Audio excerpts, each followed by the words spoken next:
Good afternoon, everyone, and welcome back as we resume our 2021 Virginia Humanities Conference after a short break. It is 3:30, and we're very excited to have now our plenary roundtable that will be moderated by Tom Ewing. So I'll turn it over to him. Thank you, Sylvester. Let's see if we can get this right one of these times. Okay, so should be able to see, I think, the title screen for this. So thank you. Welcome to the Plenary Roundtable on Humanities, Education, Integration, and Engagement.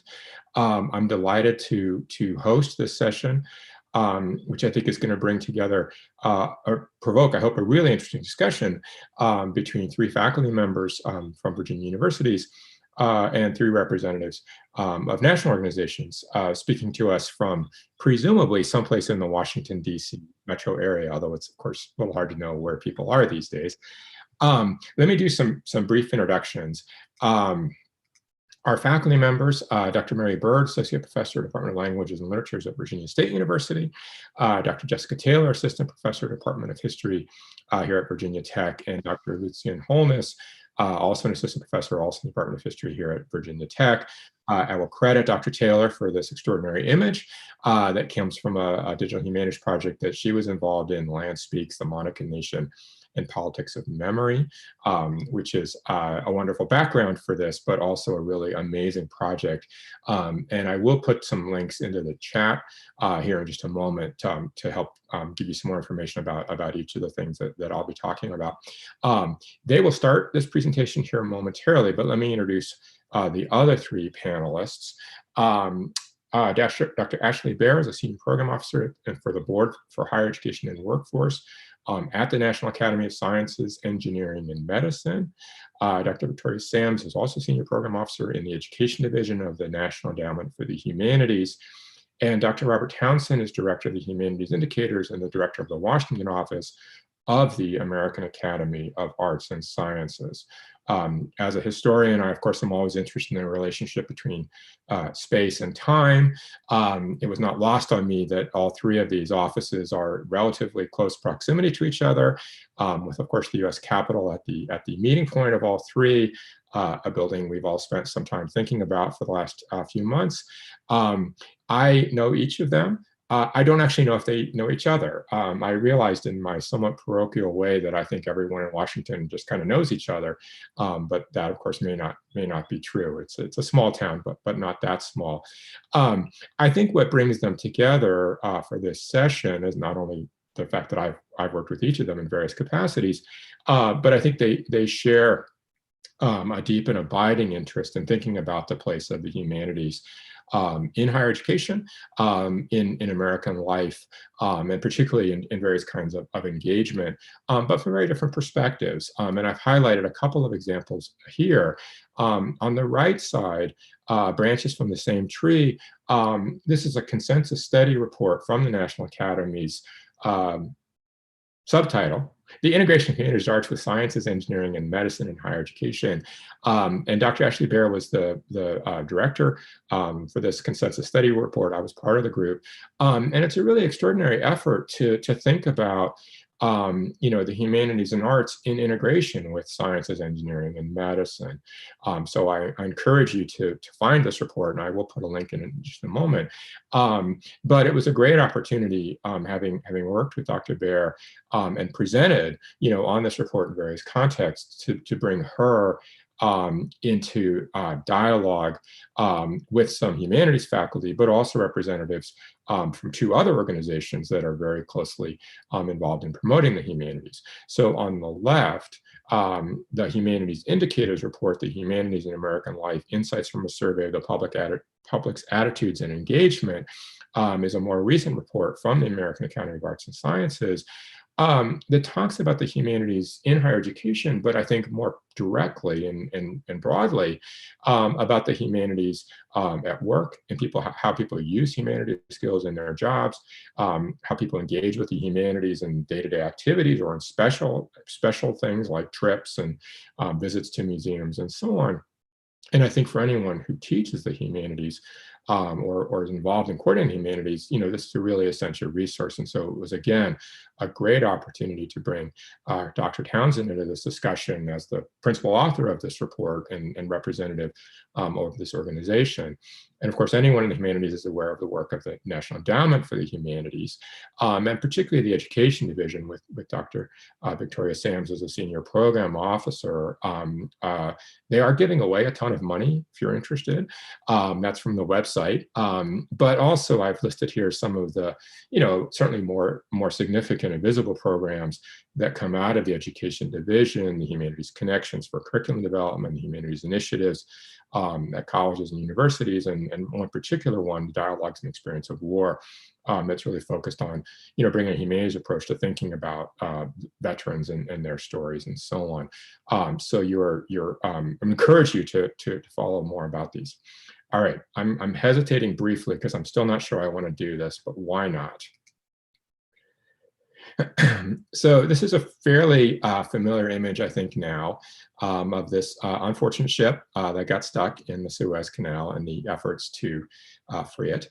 But the more I thought about these images and thought about this roundtable, I think there is some sense in which those of us in the humanities sometimes feel a little like these two guys on the left, that what we're doing is so overwhelmed by the size of the programs in science, technology, engineering, mathematics, and health, STEM-H, that we don't know quite what to do. This may be true at a university when we compare the humanities programs to programs in a college of engineering or college of science. Perhaps funding agencies may feel this way when they compare their budgets to the National Institutes of Health, the National Science Foundation, the Department of Defense. I don't know. It's possible I thought about this too long. It occurred to me while I was walking the dog. I've had good ideas while walking the dog, and I give him credit. In this case, I may blame him. But as someone in the humanities, we spend a lot of time thinking about images and metaphors and language and scale and all those things. So I think it's not a terrible way to kind of think about what we're trying to present here, which is to, what is the relationship between the humanities and other fields of inquiry and other disciplines in various kinds of institutions and in front of, in terms of engaging with the public. So let me stop here and I'll turn it over to Dr. Mary Byrd. I'm going to stop sharing my screen. And I will put a couple of the references in the chat. So if you do want to, you can do so. But at this point, I'll turn it over to Dr. Byrd. Hi, good afternoon. Can you hear me? So I needed to tell you all, I'm happy to talk obscurely like this, but I don't have the show video. I have just the option to pin, hide other participants, and hide self-view. So I don't want to waste time trying to struggle. I've been struggling with that. So I'm just going to talk, and if someone can send me a chat message on how to fix that, I would respond. But in the meantime, I'm just going to introduce you to a program that we have at Virginia State that was funded by the National Endowment for Humanities, specifically their HBCU programs. Ours is a 2.5-year project that started in January 2019 and will end next December after the fall 2021 semester. So I proposed this after we had an initial NEH grant that focused on kind of environmental humanities.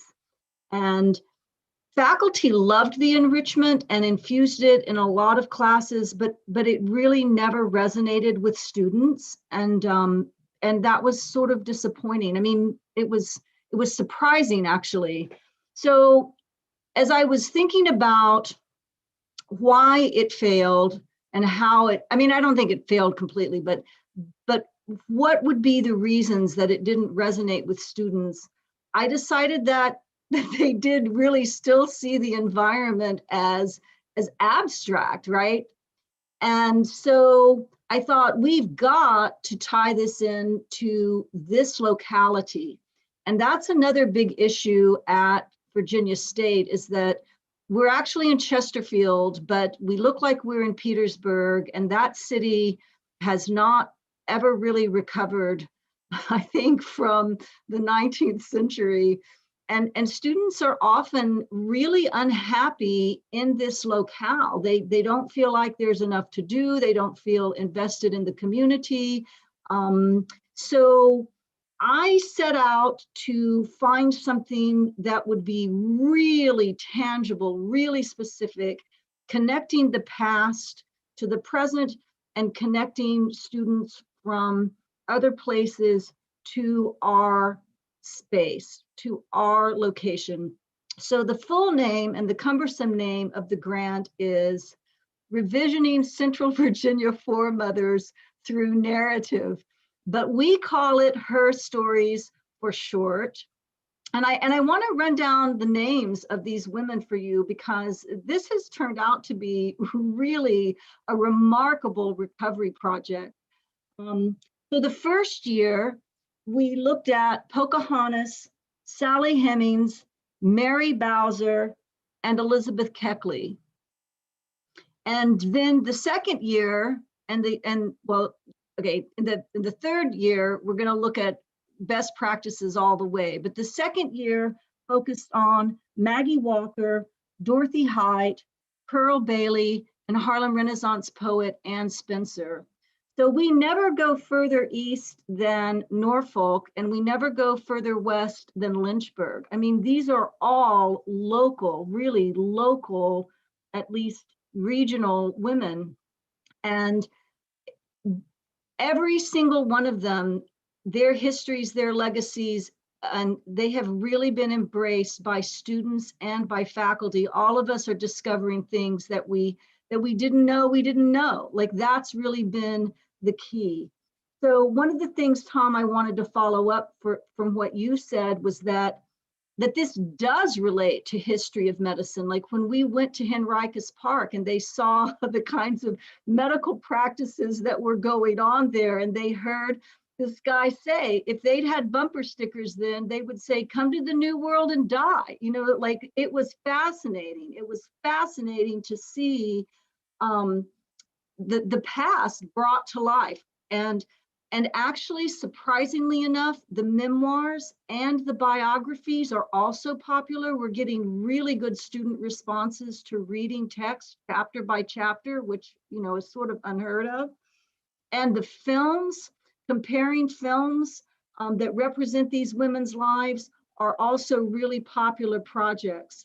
So in conclusion, I want to say that I can't tell you that we're increasing our majors and minors, but I can report that despite the fact that they still say that they're not interested in history or liberal arts as careers, they love the local emphasis. You know, in our evaluation, students report they love this local emphasis and this local historical narrative focus. So I don't know where we're going to go from there, but I think overall it is a kind of exciting project.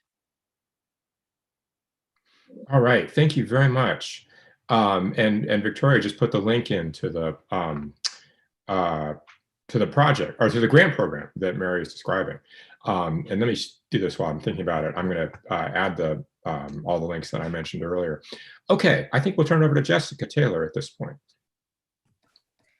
Thank you so much. I'm going to jump off a cliff and share my screen. Let's see. And I need it to be small enough for me to actually, there we go. Great. So today I was asked to talk a little bit about two digital initiatives that I've taken on since I've come to Virginia Tech 3 years ago and joined the history department. And the things that combine them are, first of all, place-based learning, and second of all, the talents of people in Virginia Tech libraries. So just to kind of ground actually a lot of also what Dr. Byrd was just talking about, place-based learning is getting these students to engage with the locale, engage with both the good things and the problems in the place where they live, rather than just kind of casually hating the town that they end up in during college. Or, this really started as more of like an elementary, middle school, high school thing. The idea is that it narrows the gap between town and gown, and it actually really does work. The research really shows us that, especially for students that come from working class backgrounds, they did studies, for example, in Catholic schools, engagement in community and engagement with the school and the community really help with student retention, help with grades, help with proficiency over time. It also helps retain instructors and teachers, which is really wonderful. That's particularly true in non-white and actually Indigenous contexts as well. It does require a lot more investment up front, but I think that Virginia Tech does a really great job of supporting initiatives like this, which is something that I'm going to talk about in a second. So the first project that I took on is called Voices of Virginia, which was funded through Virginia Tech Libraries Open Access Initiatives. So I got a lot of help from Anita Waltz in Virginia Tech Libraries. The idea is that we would take oral histories that already exist from 25 different archives across the region. And this is me and graduate students doing this work. And then we would make clips of these projects open access.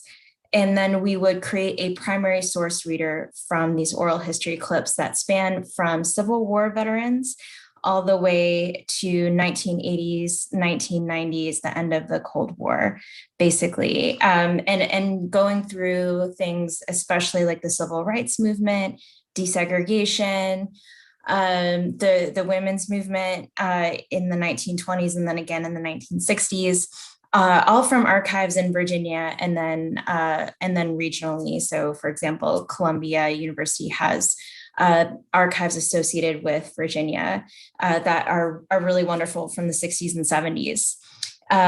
Because these are creative content or Creative Commons licensed now, because I got help for that, we basically created a primary source reader that aligns with Virginia state education, the curriculum as it develops over time.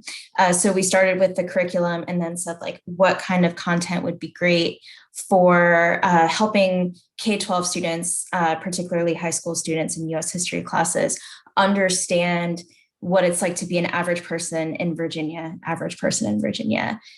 over the course of 1865 to today. So that project was really great because, first of all, students are auditory learners. This is something that, because it's born, online, that it's hosted on SoundCloud, it's hosted on VTechWorks, it's hosted on Squarespace. They can take it anywhere with their phones, and it's free for students and teachers as well. So we've gotten some good feedback from that. And also, as new archives develop or as the curriculum changes, which is currently the case, we can develop accordingly and adjust accordingly, which is really wonderful that it's kind of a living project rather than something you just kind of close the books on. I also think that, if, in case you're interested, that it could be a replicable model if you wanted to do this for elementary school, for example, or for a non-Virginian state. I've talked to archivists in other states that say it's kind of a cool idea that they are interested in pursuing. I really do think that it took us a summer, and I think it could be something that is really cool in other contexts. The second project I wanted to talk about that I worked on with Scott Fralin from Virginia Tech Libraries, who's like just the best, is the Land Speaks exhibit. I co-taught a class with Desiree Poets and Audrey Reeves from Political Science. That was an aspect class, which is our graduate program that's interdisciplinary in humanities and social sciences at Virginia Tech. And we decided to create an exhibit that was based on a modern problem in Appalachian, Virginia, which is the development of Native sites that Native groups are trying to preserve. So that could be like Native activist groups that, for example, are against the Mountain Valley Pipeline, or in this case, the Monacan Indian Nation wanted to save the historic capital of Rassawek, which is threatened by development very near what is now Charlottesville. So to create this class, this component of this class, we brought in Monacan elders and experts. We brought in archaeologists from other institutions. We worked very closely with the exhibit designer, Scott Fralin, in Virginia Tech Libraries, and got some feedback also from Joe Ford, who I also see on the call, and museum professionals. So it was a really immersive experience for the students, both in terms of the field and in terms of the place. And it exposed them to current preservation crises, to what it means to interpret for the public. So kind of like have the theory in your head, but also like make it accessible so that people will also care about this place.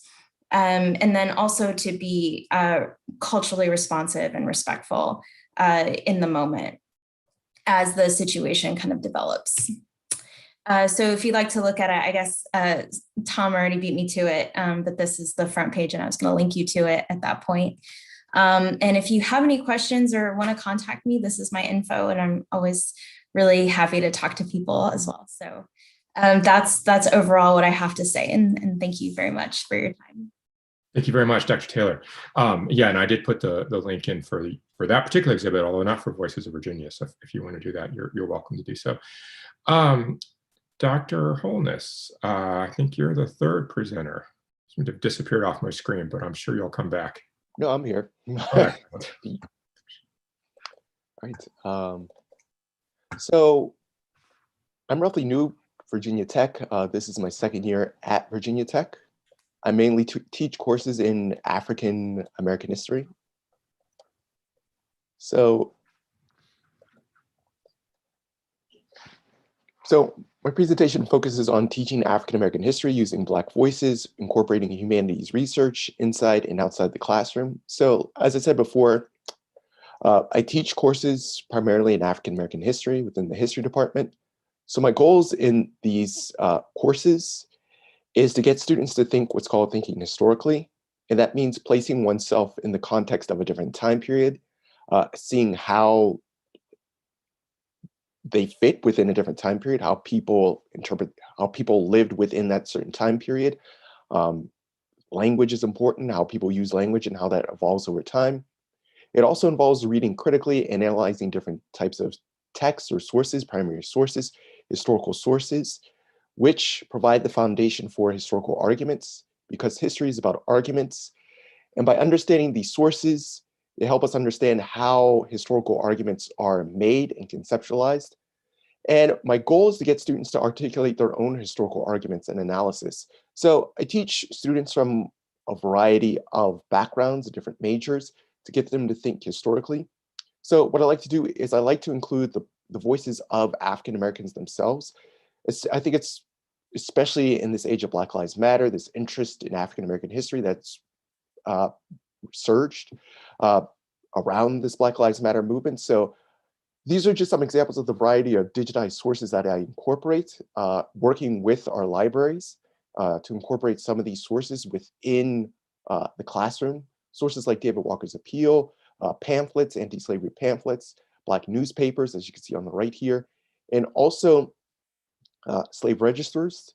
I mean, to get students to think about African Americans, not in the abstract, but as people with backgrounds and different historical experiences and debates with amongst each other.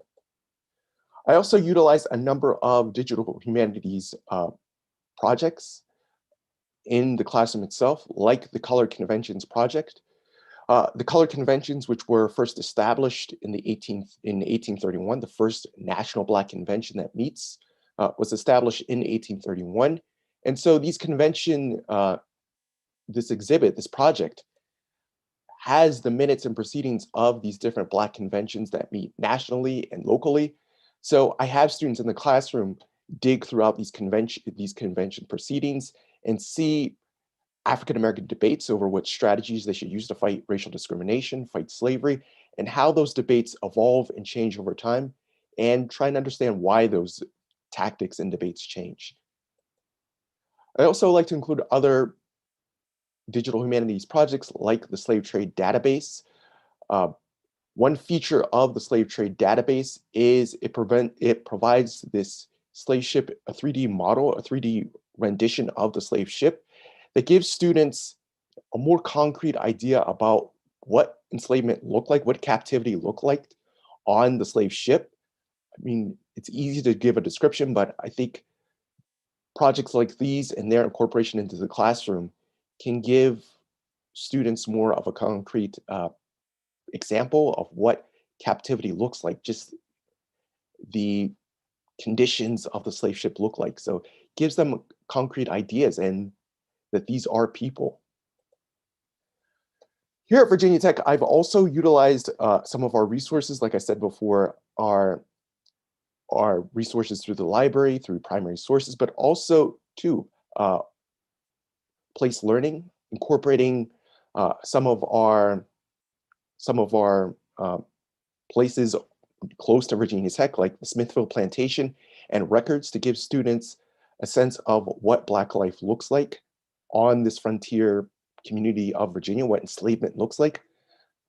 So places like Smithfield, bringing these sites into the classroom and encouraging students to visit those sites. While at Virginia Tech, during my brief time at Virginia Tech, I've also helped work on an exhibit that looks at African American women in the fight to vote, the right to vote exhibit.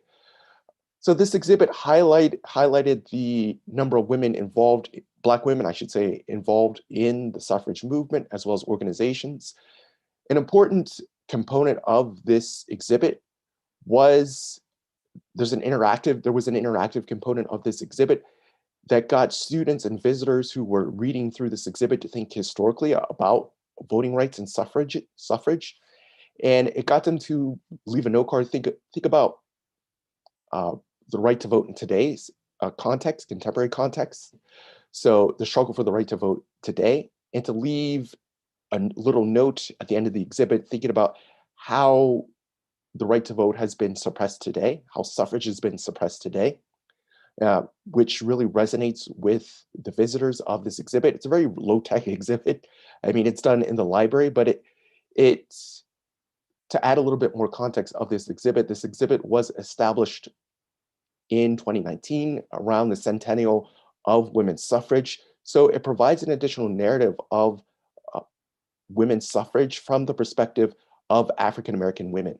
It looks at these figures within the Black suffragist movement and the organizations that they establish, and seeks to get the visitor involved in the exhibit itself to think about suffrage and the right to vote today and answering those questions.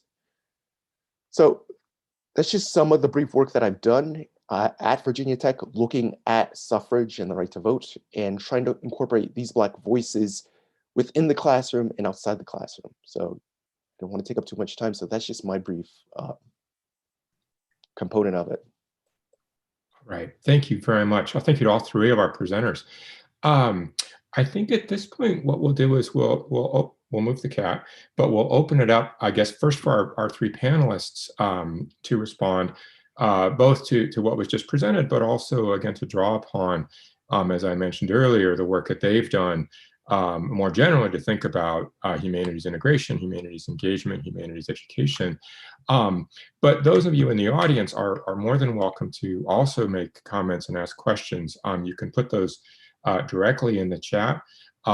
If you'd like to be recognized, you may put comment or question in the chat. Or if you're technologically savvy, you can raise your hand and we will call on you.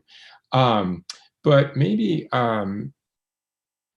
Victoria, maybe start with you. Would that be all right? Since the NEH was featured in several of these NEH-funded programs were featured in several of these discussions. Hi, thank you. It's wonderful to hear about these projects. It makes me want to be a student or a teacher at least again and participate.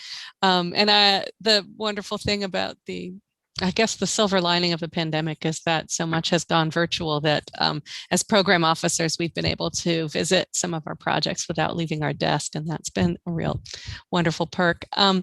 I know most of you are probably familiar with the NEH, but I'll just back up a little bit and just give a little bit of an overview. So we have grant programs that are run across a variety of divisions that are basically divided by function. So we have preservation and access. They're fairly self-explanatory, research. And the division I work in, education, is really devoted to humanities teaching and learning, largely through institutional grants. And offering programs that go across the country in roughly 2 areas. Curricular development would be one, and that would be generally at one institution, grants that support that. And then the other area would be professional development. And those are projects that are usually hosted by one institution, but bring either higher ed faculty or educators at the K through 12 level together to study a humanities topic. And the idea is really in the professional development sense is furthering their understanding, enhancing their knowledge of humanities topics. And all of our programs are not prescriptive about what those topics would be. We leave it to people out in the field to propose the topic and to make the case for its intellectual significance and its urgency. And I think, Mary's project is the one I'm the most familiar with. Hearing about your other projects, certainly I could see resonances and connections to a lot of our grant programs. But in Mary's case, I put the link to the project. The Humanities Initiatives grants are in that category of curricular or institutional humanities development. So those are grants that go along several tracks. There's the HBCU devoted one. There's one also dedicated to Hispanic serving institutions, one to tribal colleges, and one that is more broadly to colleges and universities, and then a fifth one that's specifically to community colleges. And those are very flexible grants.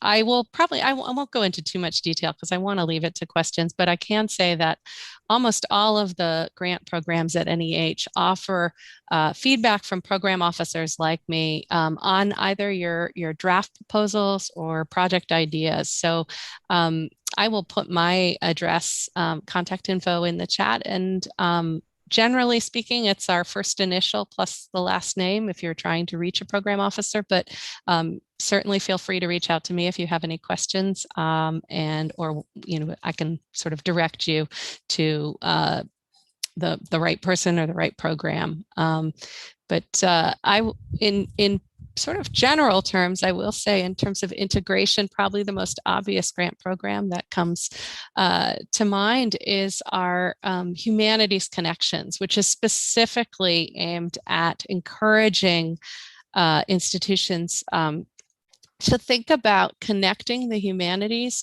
with non-humanities disciplines. And those could be the sciences, and you'll hear about that kind of encouragement from Ashley as well from the National Academies. But in our in Humanities Connections, that is a 2-track grant program. There are planning grants offered as well as implementation. The planning grants are 12-month grants for faculty at an institution to pull all of the kind of partners together to think through how they might develop. And curriculum is very broadly understood. So it could be pulling together a major, it could be a kind of a sequence of courses, it could be reconfiguring the general education curriculum to think about a kind of integration of across disciplines. And integration also is something that is really the fundamental core of Humanities Connections in a variety of ways. I talked about the disciplinary integration and the idea that it's not a sort of teaching of a science course alongside a humanities course, or teaching a design class alongside a humanities say a philosophy class. It's really thinking about those ways of knowing and methods of understanding and of teaching together, and having them really be in dialogue and really be in collaboration with each other. So that can take significant planning. If that planning has already been done, then there is an implementation level grant, and anyone can apply directly to the implementation. You don't have to have gotten a planning grant to go into that. But integration, it can mean sort of in that sort of interdisciplinary sense of collaboration across the maybe the divisions on campus or the disciplines. But integration also, I think, in a way that maybe connects to some of your projects in terms of thinking about how students connect the learning that they do in the classroom with whatever they encounter outside of the classroom, their life outside the classroom, the community that they live in, the environment that they move in. And so the encouragement in Humanities Connections is connecting in that way, engaging students in experiential learning, in what we might call applied or public humanities work, and very similarly to what was described, I think, in your project so beautifully. And also in that kind of embedded understanding and in the place where they are studying, the place being not solely the classroom, but also thinking through how in the classroom you might help them to integrate what they understand and know and bring in from the various worlds you're bringing together in your course sequence or your project, or the programs, the exhibits that you describe, for example. And I think I can certainly talk further about Humanities Connections if people have specific questions, but I also wanted to mention one other grant program that sort of connected to, I think, the land exhibit that Jessica, that you were describing, made me think of the approach taken to place-based learning as a way of helping school teachers. In particular, there's a grant program called Landmarks of American History and Culture, and it is very much rooted in place-based pedagogy and site-specific projects that now can be offered. In the past, there was an emphasis on residential programs, on physical emplacement in the sites that were being studied. Now, those programs can be conceived of as entirely virtual, entirely residential, or some hybrid of the two. And we're seeing a lot more being done with sort of digital or virtual tours of spaces and understanding of spaces. That project does have an emphasis in helping teachers, helping a national audience of teachers to come together, study a place, and think about how they can translate what they learn in that site or about that site to their local communities. So there is, again, a kind of integration of what is learned in one space with the ways that it might translate or connect or apply in the spaces that those teachers then go back to and in the communities in which they work and where their students live. So maybe I'll stop there because I know I have no sense of time, but that was excellent. was that okay? That good. I hope it didn't go over too long. And I put the link in for the Landmarks of American History and Culture. Thank you. Grant. That's wonderful. Ashley, I think maybe we'll turn to you because there were an awful lot of phrases that Victoria just used that are really used quite frequently in the branches report, and were certainly part of our discussion. Interdisciplinary, collaborative, dialogue, experiential, applied. So I guess if turn it over to you at this point, and you can talk both about that report, but also maybe some of the connections you saw in these presentations. For sure, thank you, and just thanks for the opportunity to learn about the work that the three of you are doing. And also, I just wanted to say it's fun to see everybody on the Zoom screen, and Tom, I liked your image in the front of the bird's eye view of DC, and I want to confirm that Victoria, Rob, and I do know each other, and a lot of us do know each other in DC, and that's nice. But it's been a while with the pandemic, so it's nice to see everybody. And yeah, I was nodding my head a lot when Victoria was speaking, because I had some of the same reactions to the 3 presentations, which were just so interesting. I really want to attend all of your courses. But I thought it was so great that in each case, you're all working to really help the students connect what they're learning in the classroom to the outside world. And I think that's something that actually came out as a theme in this report, Branches from the Same Tree, in the sense that when the National Academies undertook this study, the goal of the study itself was to understand the impact on students of these innovations and efforts in higher education towards a more integrated model of higher education that brought the sciences together more intentionally with the humanities and arts in the context of an individual course or program of study. And in the exploration of understanding the impact of those sorts of courses and programs on students, the committee explored the various rationales underpinning these sorts of explorations, because we observed that there are lots of different examples of these sorts of models throughout the landscape of higher education. So we see examples of this kind of integration at every type of higher education institution you can think of. And so as we went about understanding, when administrators are supporting these sorts of efforts, when faculty are teaching these sorts of efforts, why are they doing that? And among the 2 sort of major rationales we heard over and over again, they really relate to this idea of helping students connect to experiences outside of higher education. And that could be the experiences that they're going to have when they graduate and they're seeking employment outside of higher education, or it could just be in terms of their experience as a citizen of the world and contending with the grand challenges of their lives. And I think the pandemic and our national dialogue on structural racism and the recent election we went through all really underscore the importance of providing students with an education that allows them to see the ways that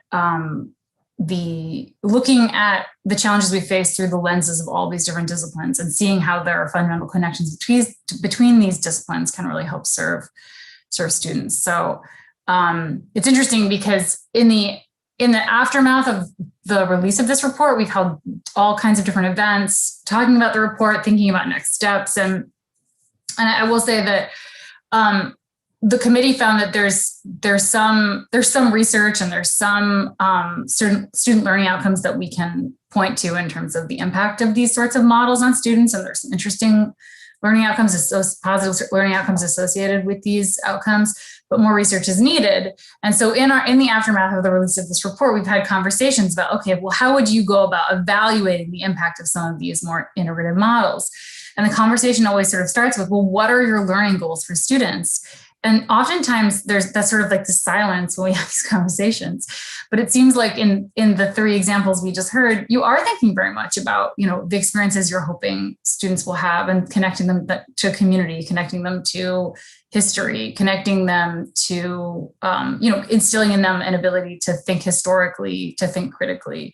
So I really saw a lot of the themes in the report pulled out in the work that you're doing. And I think one question I just have for you just to throw out there, and I want to let Rob get a word in here, but maybe if we have time to come back around to it,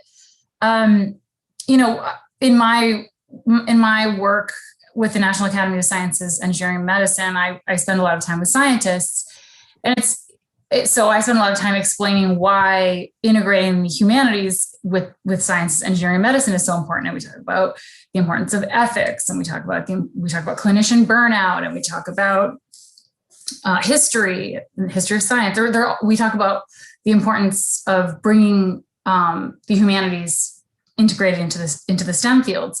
But I wonder, from your perspective, in the report, we also talk about the value of integrating the STEM fields into the humanities, and the report goes into that. But I'd be curious about your reflections on that because I don't always have the opportunity to talk with faculty or thinking about this. And I can see how sort of technology is an asset in terms of digital humanities, but I wonder if you have other messages that I should be taking back to my colleagues here at the academies. But I'll stop there, and maybe Rob, you want to pick up from there. Sure. I mean, thanks, Ashley. Oh my God, my big face here. I hate it. Thanks, everybody. So, in my work at the American Academy of Arts and Sciences, I'm in kind of a weird position in that, and on one level, I'm the director of the Washington office, which means that it's part of my job to sell things like the Heart of the Matter, which was a case for humanities education, but also science sorts of things on Capitol Hill. Our recent report on undergraduate education, which talks a lot about sort of these sorts of integrations, trying to make the case for the liberal arts alongside STEM as being valuable. But most of my time is spent sort of as a data analyst. And so I come out of the public history sort of community. And so I think of myself as a public historian. And so part of my interest in joining the Humanities Indicators Project was really to help sort of open up the concept of the humanities to be something that would be more expansive than the traditional understanding of the humanities as just being disciplinary knowledge that typically just occurs in the school systems. And so part of my efforts recently has been, for instance, to include data on what's going on in community colleges, to do a study on the humanities and community colleges, and to try and expand our scope. And so that was where the recent survey that Tom shared with you came from. I mean, I was a student of Roy Rosenzweig, who was sort of one of the great founders of digital history as a concept back in the late 80s, or I guess 90s, before, God rest his soul, he passed away at a too early age. But one of the things that he had done was to do a study of the past and the present, which was a survey of the general public about their engagement with history specifically, and trying to create an understanding of history that is both more expansive but also more general, to show how the public engaged with history. And so sort of when I first joined the Indicators Project in the Academy in 2013, it was one of my goals to try and conduct a survey like that would embrace all of the humanities and would embrace the humanities broadly, and would speak to a wide variety of different humanistic activities and different humanistic engagements in a way that would help the public understand that many of the things they might not think of as being the humanities is the humanities, but also to sort of guide them into an understanding of the humanities, and then ask them what they think about the humanities once they have a better sense of it. So, the way we shaped the survey was we basically asked people about sort of like these classes that you might remember from high school, and these things that you probably are doing now, like going to museums and, reading books, these sorts of things. We asked them about their engagements with that. And then kind of at the end, we say, well, these things are often labeled as the humanities, and these are the sorts of things that we would love to sort of get your impressions about. And so then we ask a series of questions about, like, do you think this is the sort of thing that should be funded? Does this sound valuable to you? Those sorts of things. And so that was a sort of the structure of the survey as we did it. And the actual report is not the report that I would have written as a historian, because I have to answer to a bunch of social scientists who spend a lot of time ripping out all my adjectives and adverbs. But it was, I think, it hopefully provides some better context. I hope it provides some like useful data points that people can latch onto in making the case for the humanities. And one of the other pieces that we asked about was, how many of these humanities skills are you using in your job? And what would you like, and where do you feel like these things have limited your career?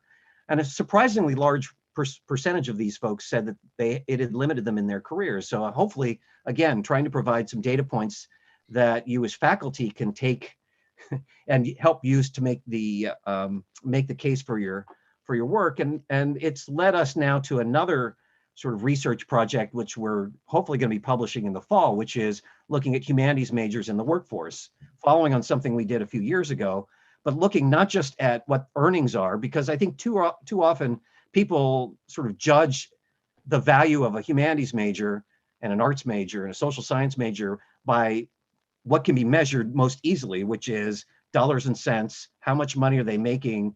And typically the only dollars and cents they can measure is like 1 year out.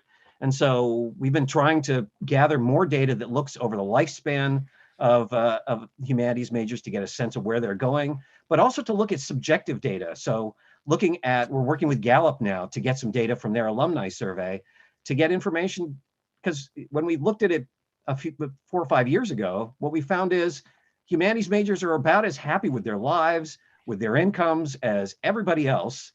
And so to the extent that we let ourselves sort of get led down the path to think that a sort of the earnings is the only measure that's valuable, I think that's something that we've been trying to work on to dispel in our very carefully circumscribed social scientific way.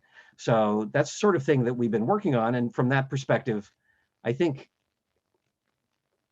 the projects that Mary and Jessica and Lucien have described, I think fit with sort of what I think of as part of the case that we can make for the humanities, which is precisely that case that we're not just connecting, that the humanities are connected to the public in ways that people too often fail to understand. Too often, I think, in a lot of the fights that I get into on Twitter and in other spaces is, you people in the humanities are just kind of living in your ivory towers. You're not connecting to the general public. And I think this is the sorts of models that you all are providing are exactly the sort of models that I love to pull out and share with people to say, like, look, these faculty members are working with their students, not only to connect their students' experiences to the larger public, but to help produce things that have sort of lives that can be connected to the general public. Like when I go on Capitol Hill and try and make the case for the humanities, I love coming back to these sorts of pedagogical cases, especially when they're online, to say like, look, from Virginia, students in Kansas, students in California, students in Wyoming are all able to access a lot of these things that you're making available online. And those things really connect, I'll tell you, with the staff members and the Congress people that I talk to on the Hill. So it's not just sort of the big data, but it's these personal stories that are actually really valuable for us as well. And I think that's why I love hearing about these things, and I wish I could spend more time talking to folks like you all to hear about them. So with that, I will stop and pass it back to Tom. All right, thank you very much. I'm putting the links back in because I think some people joined after we started and they may not be able to see them. This is wonderful. Thank you, Rob. Thank you, Ashley. Thank you, Victoria, for those comments. I guess what I'd like to do first is allow our initial presenters to respond to any of those comments, address Ashley's question about kind of connections between STEM and the humanities in their courses, and then open it up to anyone in the audience who wants to make a comment or ask a question. Again, you can do that either by typing the question into the chat or raising your hand or otherwise signaling me that you want to talk. Who wants to start? Jessica, Lucien, or Mary?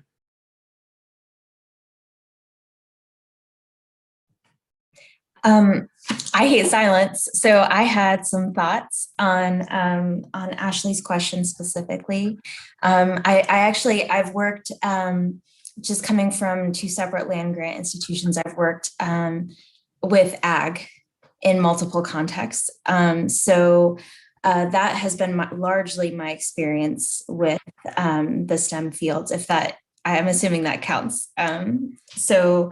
I can kind of categorize it in terms of when I have and have not had a good time working with them as a public historian. And I would say that it depends on the implementation versus the design stage of every project. And what I've found is when sometimes folks will throw humanities in at the end of a grant, or at the end of even like the actual like implementation of the grant. And like sprinkle in some oral histories or some exhibits or a page of a web page.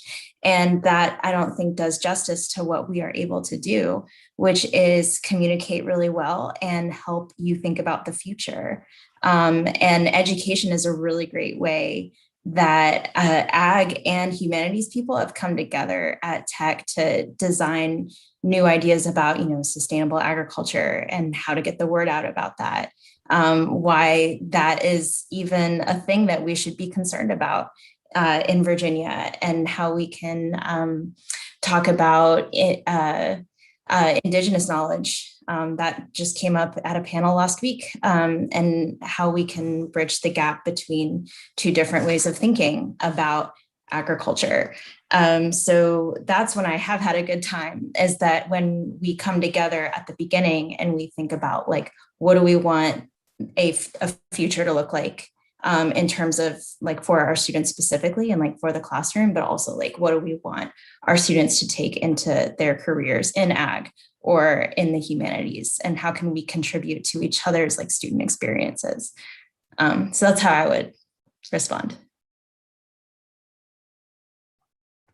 Thank you.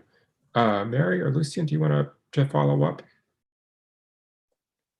Yeah, I can follow up with that. I see the humanities and science in the courses I teach having a valuable connection to each other. As I said earlier, I teach courses in African American history. So thinking about questions that might not come up in a classroom on biology or medicine, biology or medicine, or the sciences, and that is an issue about race. And thinking about epistemologies about race and science, like, how is scientific knowledge constructed? How is scientific knowledge constructed? And what are the implications over time about scientific knowledge? Who is constructing this knowledge? And what are its implications? And also too about agriculture as well. Thinking about rice and slavery and tobacco, thinking about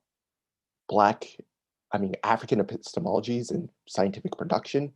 Think about, who do we consider to be a scientist, or what is scientific knowledge, or what constitutes this idea of, why is this science accepted? Like, ideas about race and pseudoscience, why are these ideas accepted, and what are its implications about public policy, and why did they change over time? So getting students within the classroom to see that science, there are certain biases to sciences, and race plays an important role in that. So I think hopefully that speaks to your question. Great, thank you.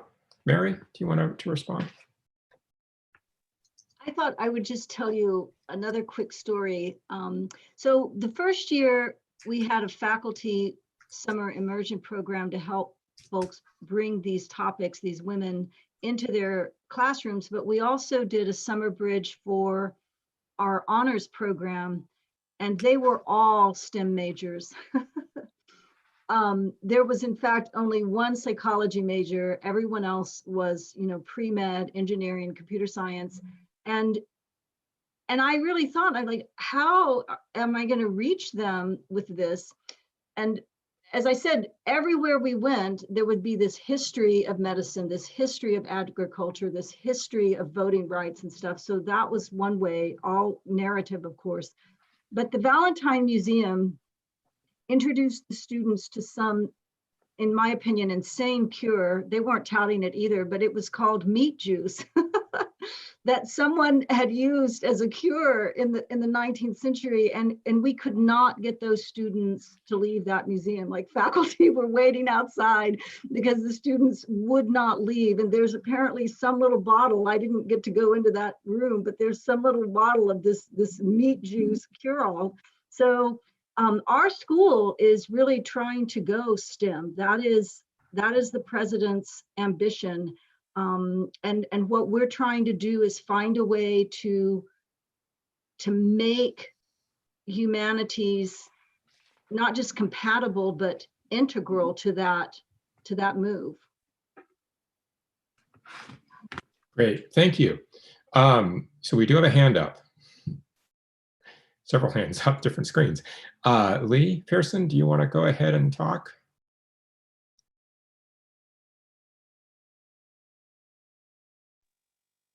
Oh, there we go. Okay, now I can unmute. All right. Okay, so I'll leave I can't do the video, but you don't need my video anyway. So I've been listening to this with this discussion with great interest. My own field is psychology, and I've always wondered where in the humanities science panoply, where does psychology fit in?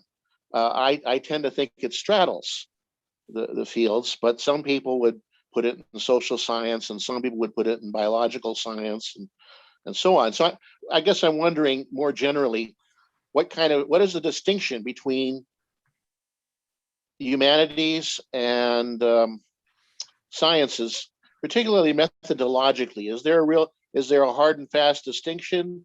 Is it a gradation? Does science use experimental method and humanities not? Does science use mathematics and humanities not? What do people think about that? What kind of distinctions can we make besides the commonalities? And I guess somebody can say about where psychology fits in. I think it straddles it. And I can't do better than that. Well, let me stop there. I see lots of nodding. Anyone want to take on that question? I mean, my understanding is that it fits under the category of generalizable knowledge, which aligns it with the sciences, which includes the social sciences. Whereas, I mean, the argument when I was at the AHA, we kept trying to make so that we get oral history excluded from IRB review was that we want the specific stories. We're not trying to create generalizable knowledge, which is why it was, that Department of Health and Human Services was iterating out these ridiculous laws about how it needed to be private, and there's all sorts of stupid work there. Whereas I think the materials around psychology, like social science, is aimed more at creating sort of generalizable information, and that puts it with the sciences, I believe. Victoria. Certainly where we lump it in our socials, in our categories. In your world. Victoria, did you want to respond? Yeah, thanks. And I appreciate, I think Rob's sort of base distinction is a helpful one. I think from the NEH's perspective, there are certain disciplines, anthropology, psychology, and sociology, that understand that within those disciplines, there are sort of mixed methods that are used. And some maybe speak to that sort of generalizable knowledge, the sort of way of understanding human behavior or cultural behavior in that sort of generalizable way. But then there are also more perhaps narrative interpretive methods that that address maybe more of the idiosyncrasies, the unique, and the kind of more anecdotal, personal. And so I would say that I wouldn't put I think they really do straddle. And I think that I would sort of leave those disciplines open to being kind of both and in some way. You can, depending upon how you're working within that discipline, and that you could be the same scholar working different ways.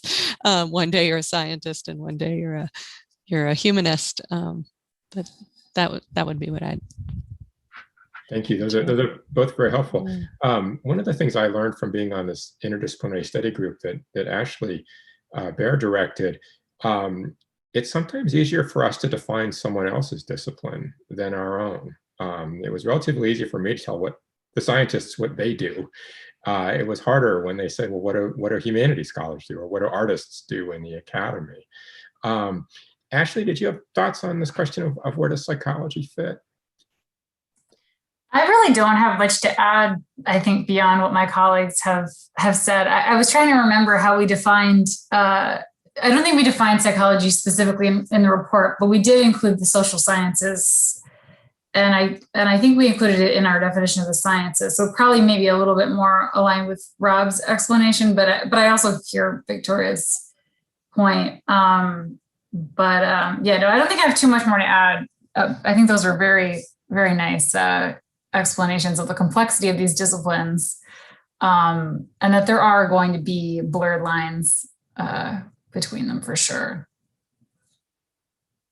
Mary or Lucien or Jessica, do you have thoughts on psychology, or want to circle back to anything else that we've been talking about? And again, audience is welcome to put comments in the chat, or now that we know how to raise our hands, we can do that too.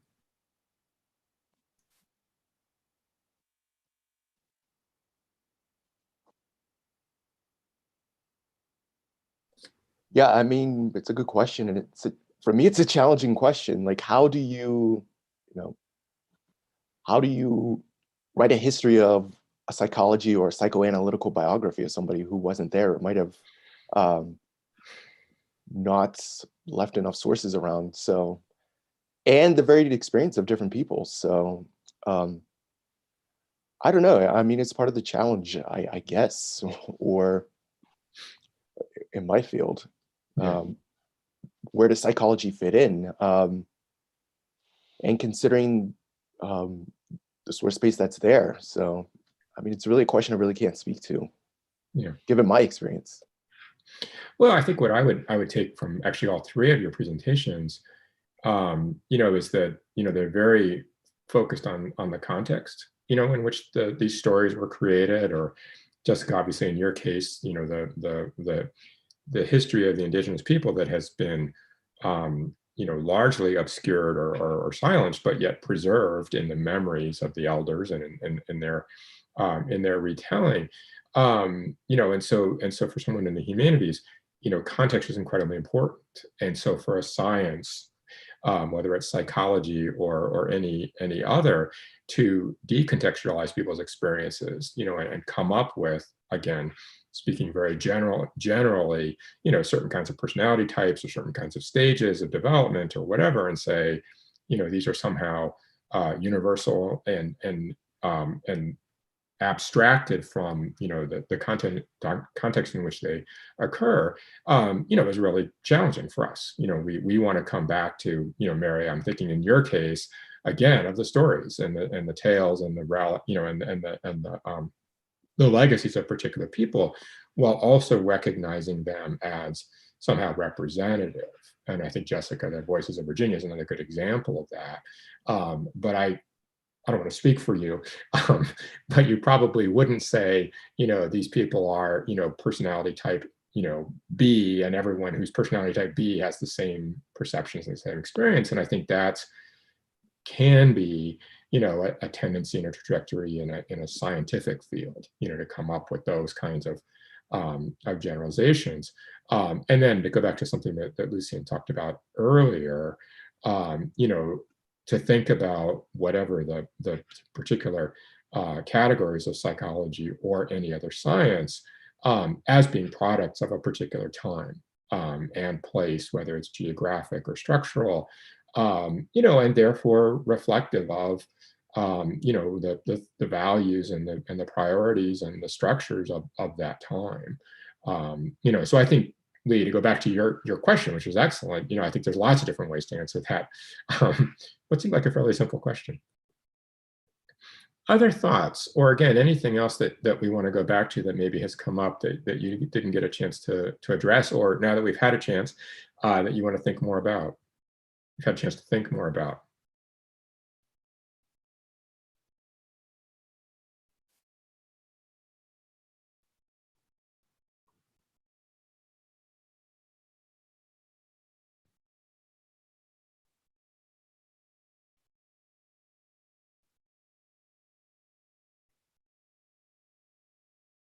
Ashley, is that a hand? Yeah, sorry, I'm old school. I just put my hand up. I don't fiddle around with technology. Well, I'll just throw this out there because it's something I've been wondering about. And like Jessica, I'm not a fan of silences either. It's just a question, and it's something we reflect on a little bit in the report, but there's not a lot of research on it. So we just kind of mention it in passing. And Lucien's comments got me thinking about it again. And that is, at the academies, in addition to my work with the Board on Higher Education and the Workforce, I also work with our Committee on Women in Science, Engineering, and Medicine. And we released a report in actually just before the pandemic hit and everything shut down, on the underrepresentation of women in science, engineering, and medicine. And we took an intersectional approach in the report too, and considered the experiences of women of color especially. And, unsurprisingly, one of the key takeaways in the report is that one of the reasons we see women underrepresented in those fields is that there's a lack of role models. And there are many, many reasons. This is just one reason. But the way that we see so few role models isn't just in terms of physical women in those occupations, but also in terms of how women are featured in like the educational materials, and how, which scientists we choose to celebrate from history, who do we talk about, who's in the textbook. And I'm sure the same is true if you expand your aperture beyond women, just to think about people of color more broadly. And so this has got me thinking then again with the work with branches and this, sort of opportunity to integrate history and the knowledge from the other disciplines with the sciences, and what kind of impact there might be if you had, for example, in a more integrative, introductory biology class that, where the students were learning about biology, but they were also learning about history of science at the same time. And so you were bringing in this sort of like explicit interrogation of how biology has been taught in the past with this very limited lens. And, anyway, so I just wanted to sort of throw that out there for the group. And I wonder if you all have thought about that, or if there are examples that we can point to where, anecdotally have seen like differences in enrollment in courses that were more intentional about these kinds of approaches. So that's sort of a rambling contribution to the discussion, but as long as I have this group of people who are thinking deeply about these things, I thought I'd share it with you. See what people think. Any thoughts on that question, comment?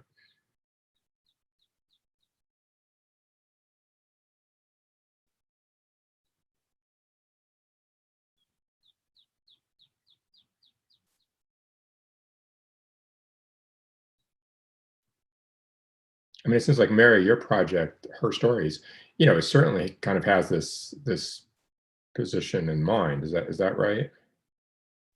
Yeah, I was gonna respond just because I thought I should pick up the non-silent whatever. But so because things went virtual, we were able to kind of even expand it a bit more. And so, for instance, I said to everyone, "What about watching the Andra Day biography of?"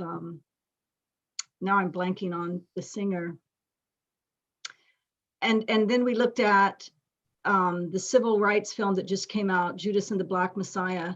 And I think the thing is, they're like rethinking a really popular major, which is criminal justice. At our school, it's really popular, but we didn't hear the full narrative. And so that's kind of changing students' perception of what they're going into. Not that there hasn't been historically some suspicion of law enforcement, at HBCUs, but I wanted to give also the example of Pearl Bailey. So I included her in the grant because she actually wrote 4 or 5 memoirs, which I bet nobody's heard of. I mean, it's astonishing. She's up there with Maya Angelou. And one of them is entitled "Hurry Up, America and Spit." And she's pretty funny. But the thing that we're finding as we're recovering her films is that there's one, Norman, Is That You?, which is about gay rights. And then another one that's just been re-released is called The Landlord, and it's a fantastic film starring her and Beau Bridges. And critically, people are surprised that it didn't do better, but it's because it wasn't really a positive look at gentrification.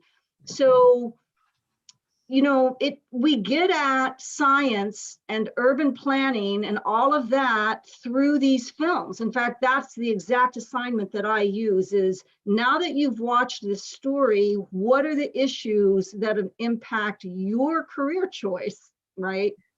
So I can't actually say anything about, surprisingly, women in particular, because right now we're finding that the impact on guys and women, and going back to the earlier question, just even the whole issue of psychology, when we try to reconstruct what would have been the psychology at the time of Pocahontas, right? And Sally Hemings, right? The further back we go, the more complicated those endeavors become. Thank you. That was wonderful. Other thoughts in terms of Ashley's last question?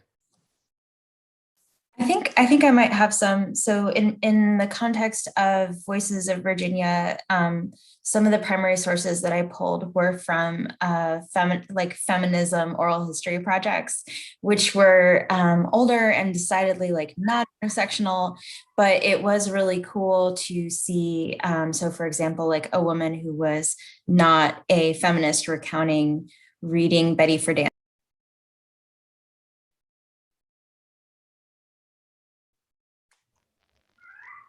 Jessica just disappear? Yeah, I think so. Oh dear. Sorry. Joe? Joe will get her back. Nope, that's someone else. All right, Lucien, do you want to pick up in this moment of silence? Anything? Sure. Yeah. So speaking to your question about your comment about science and thinking about science. So, I mean, there are moments depending on the semester, like in my AFAM history course, I have students read Thomas Jefferson and his ideas about science and notes on the state of Virginia, alongside Benjamin Banneker, thinking that we have these white. So science is not a white-dominated field, but African Americans respond and have their own body of knowledge about science, their own epistemologies about science and race. So, I guess part of my approach is reading these white thinkers and scientists alongside African Americans. And there are different sources to incorporate too, thinking about science and thinking about who is a scientist. I mean, reading about conjure, which is a spiritual practice by enslaved people, it's still a body of knowledge and a body of science, even though some students see it as rooted in superstition. It's still seen as a body of knowledge. I mean, you're taking herbs and different herbs to see different herbal practices. So seeing what science is. So. Thank you. Jessica looks like she's back, although now she's moved to there's some sort of waterway behind you.